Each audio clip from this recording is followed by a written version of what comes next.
Hello everyone. One of the things I frequently get asked questions in relation to is foundation solutions for very pale skin. I have a selection here of foundations that are strictly very pale, and I'm going to give you a sort of a mini review on each of the products I'm going to show you. I hope you'll be able to trust my advice, seeing as I have very pale skin myself and have had pale skin my entire life, and having lived with it, I know what works and what doesn't really work for pale skin. To begin with, I'm going to talk about MAC's pale foundations. Now, up until recently, you could only get MAC's most extremist pale shades from Mac Pro. Now, you can get Mac Pro if you're a Pro member, or you can mail order from the store if you have the number, or you can alternatively just go into a Mac Pro store and they should have all the Mac Pro products in stock. This is Mac Face and Body in white and Mac Face and Body C1. The C1 is accessible to more people because it's from MAC Cosmetics. It's not a Pro product, but the white is, however. They mix really well together. The white is great for mixing kind of foundations that aren't quite pale enough, and Face and Body is a fantastic foundation. It's very sheer though, and it dries to almost like it has a sheen but a matte texture, and it dries with a sort of a film, so it doesn't transfer. The next foundation I'd like to talk about is also a Pro product. This is MAC Full Coverage in the shade W10, not NW10, W10. They also do this in white, and they do it in several other colours ranging from dark to light. The next one is also a Pro product again. This is Studio Fix Powder Foundation in Shivering White, and that's the colour of it. It's a pure white powder foundation, and this is a fantastic product. I'd recommend it to anybody. And it comes in a little compact like this, and you open and it has a mirror, and then if you flop that bit down, it has a sponge where you can keep the sponge or the applicator, and then that just goes back over. And the other one that I'm going to talk about is a powder foundation, and this is the same foundation, just a different shade, and this is in the shade NW10, and it looks like that. And this is a very pale product, a wee bit darker from the likes of my skin, but it is extremely pale, so it would work for a lot of you guys. NW10 has only come out recently. I think it came out with their Studio collection in early January 2013, and they launched a couple of shades to their Studio Fix Fluid range, and I have one of them here, which is NW10.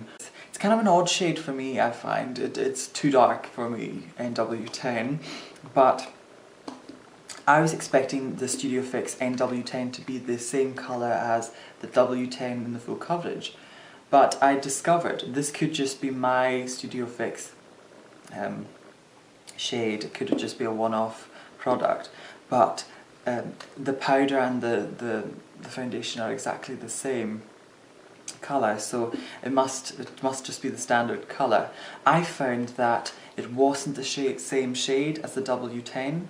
It was a mix of colour between MAC Studio Fix NW15, or their NW15 shade, with the W10. That's what NW10 is. It's a mix between NW15 and W10, which makes NW10. So it's not quite as pale as the W10, but it's sort of in between. It's a great colour though if you're extremely pale, but it's too dark for the likes of my skin. The next brand I'd like to talk about is Dainty Doll, Nicola Roberts Dainty Doll. I only have two of the products here. This is a concealer, and it's a great concealer. I really love the concealer. Slightly more on the yellow side, like all of the skin products from Nicola Roberts Dainty Doll, but I really like the concealer, and the packaging is fantastic. Second product by Dainty Doll I have here is the light reflecting concealer pen. It's more of a highlighter than anything, or it's very sheer as well, and it's one of those pens that you just give a wee click to, and it comes like that. And that's the two I have, and I think they're quite good. I tend not to bother with this. It's kind of thrown in the back of my kit. I don't really have any use for it. But the concealer was a personal item for me, and I've evidently used quite a lot of it, but it's sort of more on the yellow side, but it's a great concealer. The next brand I'd like to talk about is a very unheard of brand, and it doesn't get enough sort of attention for what it is and for the amount of shades they do, and that brand is called Supercover. And I've looked all over YouTube for it, and it's not a very well known brand, Supercover, but they do a shade range of 42 different shades, and it comes in a cream form. I know that it's a mineral foundation, but it comes in a cream form, and it looks like this. I'm shade number 1 or number 32 in their range. I prefer number 32 though, and what you do is it's got a swivel top, and that's the colour. This is actually a bang-on match on my skin. It's slightly, just ever so slightly, a tiny bit yellowish on my skin, but it's a great foundation. It's very long wearing, it's very full coverage, though it's a specialised product. I know that it can cover scars, it can cover burns, it can cover tattoos. I find though it's quite heavy duty, so I'd definitely recommend using it with something like their hydrating primer. This is their ultimate face primer. The thing with Supercover I like is that they actually incorporate almost every single shade of skin that there is. They don't do a white, that's the only thing, but within that range of 42 different colours, you're bound to find your shade of foundation, regardless if you're the pinkest of pink or if you're very yellow toned. They also do smart little products like white sheens. I spoke about this in another video, and this is just a white sheen powder. It's a powder it's a loose powder, but it's got a lot of sheen to it, and it's white. And I don't know if you find with pale foundations, for all of you people who struggle with finding pale foundations, brands tend to talk about having a glow or having your skin glowing, and the majority of pale foundations don't really do that. So sometimes you have to mimic that by adding a shimmer or something. And a lot of the shimmers that are on the market tend to have a colour in them, and they're more suited for a darker skin tone or something below the likes of a Mac NC15. So it's kind of it's hard to find these products that give glow and sheen to a pale skin. You often have to use something like an eyeshadow or like a pearl shade, but this product is a white sheen, and it's by Supercover again, and it's a fantastic product. They also do powders in many shades. This is the shade Light in their loose powder, and it's a very fine texture. Hopefully you'll be able to find something from them. Their website doesn't really give that great an estimate of your shade, but if you just phone them up and explain what your skin type is like, they'll definitely do their very best to help you. Now, the next brand I'd like to talk about is Illamasqua. I have here several of their products. I'd like to start talking about Skin Base, and Skin Base is one of my favourite foundations. This is Skin Base in shade 1, the white, and Skin Base in shade 2, which is their palest skin tone from the Skin Base range. I can get away with wearing this. I'm a tiny wee bit lighter than it, but it's a fantastic foundation. I find a lot of pale foundations have the ability to make you look dead when you're very fair, and I love the finish and the texture of this one. The white is fantastic as well for mixing products or lightening them up, because it's not a very heavy duty product, but it gives more coverage than the MAC Face and Body, so it's a medium to full coverage foundation, and you can also sheet it down to a lighter texture, but this is a great one to have in your kit. I also have here their Rich Fluid. The 115 is their slightly yellower shade. It's a very pale colour, and I have here the pink white, which is the 105. The 115 is in no way at all pink, it's very yellow, and I know a lot of people who are pale tend to struggle to find pale yellow products, as paler products tend to be aimed for the more pinkier skin tones like myself, but this is a very yellow product and it's very pale, so that might work for you. However, this isn't my favourite product to wear or to use. It's definitely not their best foundation. It doesn't compare to Skin Base at all, but it's fantastic for mixing purposes. The next one I have from Illamasqua is a cream foundation in the shade 115 again, their yellow shade. I tend not to use this foundation that much, but I thought I'd just show it.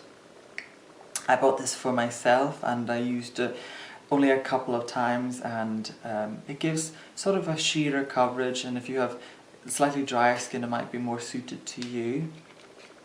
They also do a range of concealers and under eye concealers, and this is their concealer in 105, which is the pink white shade, and I use this under my eyes and it knocks back any discoloration under the eyes.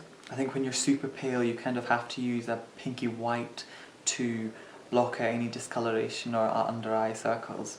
They also do powder foundations and pressed powders that are very pale, both of which I had but broke, so I can't really show them to you. But they do a blusher, a white blusher, and this is called Intrigue, and this is fantastic for, the product is very immediately pigmented, the pigment's very immediate, so as soon as you apply it, it's instant colour. I love this product. It's called Intrigue again, and it's a white blusher, and it's good for highlighting as well, and sort of taking out any discoloration, or if your foundation's a wee bit darker than your skin tone, you can lighten up with a bit of Intrigue. The next brand I'd like to talk about is Kryolan. Now, Kryolan is it's been around for a very long time, and they do a range of fantastic products. It's one of my favourite brands. I have here two shades from their Ultra Foundation range. This is the shade TV White, and they've got a swivel top, and this is a cream foundation. And it's the shade TV White, and it's their Ultra Foundation. I also have the shade Alabaster, which it isn't super pale, but it does work in a lot of lighter skins. It's lighter than NC15 by Mac. They also do a few TV sticks. This one, I've had it for a long time and the top of it's broken, so I've had to sellotape the lid back on. But this is a very pinky white shade, and this is fantastic. One thing about Kryolan's shade range is I recently used to use on myself a pale shade. It was the TV White, but it was kind of an off TV White shade. It wasn't quite as pale as the TV White, and it's this colour here, and evidently I've used it quite a bit, but it's different to their regular pale TV White shade. For it isn't as white, it's sort of a mix between the Alabaster and the TV White. I think that's what it is, but I don't know if they do the TV White in this shade anymore. You can see it's a little bit darker, but if anyone knows anything about the TV White shade, it's a tiny bit darker, or I've tried any of the other Kryolan shades, because the website doesn't really give a good swatch list of what the products look like. Another brand which is very cheap is Stargazer, and they do powders which come in a compact which just look like this, and this is a white pressed powder.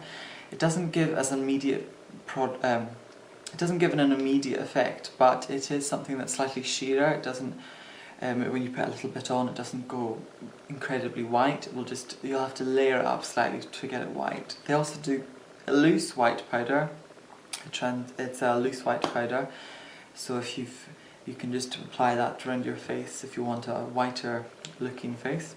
Shu Uemura also do a range of paler foundations.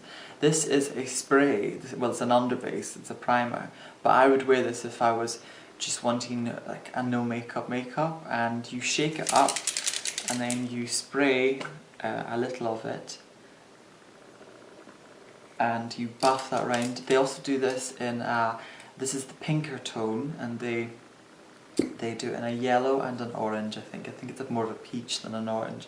And you just buff that around your face with a brush, and it gives a tiny bit of coverage, and it smells fantastic. Very expensive though, but it's one of my favourites. The next one is Mercier. Now, a lot of Mercier do a range of many foundations, and the formulations are fantastic. I love Laura Mercier's foundations. And this is the shade Soft Ivory, and it's their Silk Cream foundation. This is a very full coverage product. I would mix this with a whiter foundation just to get it to the right shade, but it is definitely lighter than, say, an NC15 by MAC, and I would recommend this foundation. It's got a lovely silky texture. The next brand is Bobbi Brown. Now, Bobbi Brown do a range of pale foundations. This is an old foundation that they used to do. It's discontinued now, unfortunately, but this is the shade Alabaster, and they also do some lovely pale foundation formulations, but they've sadly discontinued the palest shade Alabaster in a lot of their formulations. They do porcelain as well, but it's a shame to see many of those shades go, as they were lovely shades. But they still do some Alabaster shades in some of their foundations, so you can check that out. The next brand is Make Up For Ever. I believe this is the palest shade from the Matte Velvet range, and this product is super matte. I personally didn't like it on my skin. I found it made my skin look like a prune. So if you have excessively oily skin, this is definitely a foundation for you. This is a very pale shade as well. Not pale enough for my skin though. Another very cheap alternative is L'Oreal's Porcelain. I used to wear this foundation a very long time ago. Unfortunately, it's too dark for my skin, but the texture and the finish of this foundation I love. This is the shade Porcelain, and it's quite yellow undertoned. Like I said, it's too dark for the likes of my skin, but I know it works for quite a lot of people that are fair, and it's also in a cheaper price range. Revlon Colour Stay is another foundation that I found to be good. Not so much on its own, but it's very fair, but it's definitely lighter again than a Mac NC15, but to mix with a white foundation, it has a lovely finish as well, and very inexpensive as well. The next range of foundations I'd like to mention are Estee Lauder's foundations. Now, these products aren't pale at all. I use them mainly for mixing. I have here very light in Double Wear Maximum Cover and Creamy Vanilla. Now, what I would typically do with those products is mix them with the white rich liquid from Illamasqua, and that's how I would get a flawless icing skin, almost airbrushed looking skin, by mixing those two products together and applying that and buffing it around. And they aren't pale shades. Estee Lauder doesn't really do any extremely pale shades, but the formulations are by far my most favourite. My most favourite to wear foundation of all time, however, is a mix between the Illamasqua Skin Base in white and Estee Lauder in 1C1 Shell. Annoyingly, Estee Lauder have discontinued their Shell shade, which I'm furious about. They discontinued it sometime last year when they relaunched Double Wear range. I think they have a replacement for it though, but it's not the same shade. This is sort of a pinky-ish, neutrally yellowy tone, but I find that it matches my skin really well when I mix it with the Skin Base. But you can no longer get Shell, which is infuriating. And I think that's almost everything. One thing though, again, is a sheen which are really hard to come by. This is by Belly Perry Cosmetics, and it's a white pigment, and it's a sheen though. It's not matte at all. It's very glossy, and I would apply this on my cheekbones, and it's got a really glittery radiance to it. So that's a fantastic product to try out. So that's just some of the pale foundations in my kit that I think are good. So I hope that you found that helpful and will be able to go and get a foundation that matches your skin tone now, or has given you some kind of insight to some pale foundations and where you can get them. And lastly, my website is under construction, but when it's complete there will be a post about pale skin and pale foundations, as I have not acquired every single pale foundation in the world as I plan to, and I will be listing all the pale foundations that I haven't tried, because there's plenty that I know of, but I have not acquired them yet, so I'll be listing all the ones and where you can get them and how to get them on a blog post via my website. But I hope that was really helpful to some of you guys, and thank you so much for watching, and of course take care of yourself. Bye!